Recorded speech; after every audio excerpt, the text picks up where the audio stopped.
કાંકરેજ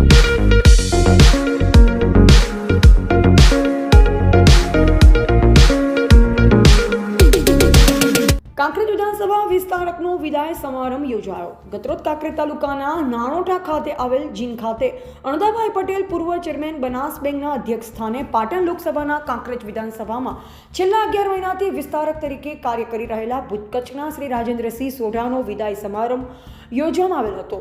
આ પ્રસંગે ઉપસ્થિત આગેવાનો જેમાં ભારતસિંહ ભટ્ટેસરિયા પાટણ લોકસભા સંયોજક, ભગીરથસિંહ જાડેજા પાટણ લોકસભા વિસ્તારક, સુખદેવસિંહ સોઢા, અમૃતભાઈ દેસાઈ બુકોલી, પૃથ્વીરાજસિંહ વાઘેલા, ઈશ્વરભાઈ ખટાણા ખીમણા, હરગોવનભાઈ સિરવાડિયા, ડાયાભાઈ પિલિયાતર, ઈશ્વરભાઈ પટેલ, ઈસુભા વાઘેલા, અમીભાઈ દેસાઈ, દિનેશભાઈ ઠક્કર, અમરસિંહ સોલંકી, યુવા પ્રમુખ કાંકરેજ તાલુકા ભાજપ વેણીદેવસિંહ સોલંકી, રામભા સોલંકી, નીરુભા વાઘેલા, મયંક દેસાઈ, હાર્દિકભાઈ દેસાઈ, રમેશભાઈ ચૌધરી ઉપસ્થિત રહ્યા અને મોટી સંખ્યામાં ભાજપના કાર્યકર્તાઓ ઉપસ્થિત રહી વિદાય લેતા રાજેન્દ્રસિંહ સોઢાને સાલ અને શ્રીફળ, તલવાર, સાફો પહેરાવી વિવિધ મોમેન્ટો આપી વિદાય આપી. જ્યારે 11 મહિનાથી રાજેન્દ્રસિંહ સોઢા કાંકરેજ વિધાનસભા વિસ્તારમાં વિસ્તારક તરીકેની જવાબદારી પાર્ટીની સ્વીકારી કચ્છમાંથી આવ્યા પછી કાંકરેજ વિધાનસભાના દરેક બૂથ અને ગામો ફરીને તળિયાનું કામ કરી લોકોની ચાહના મેળવી હતી.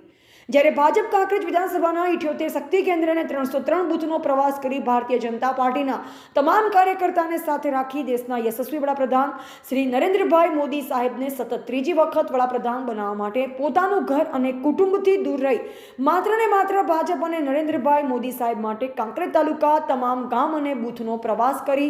વિસ્તારક તરીકે ખૂબ સારી એવી કામગીરી કાંકરેજ વિધાનસભામાં કરીને તમામ લોકોના હૃદયમાં પોતાની આગવું સ્થાન મૂક્યું છે.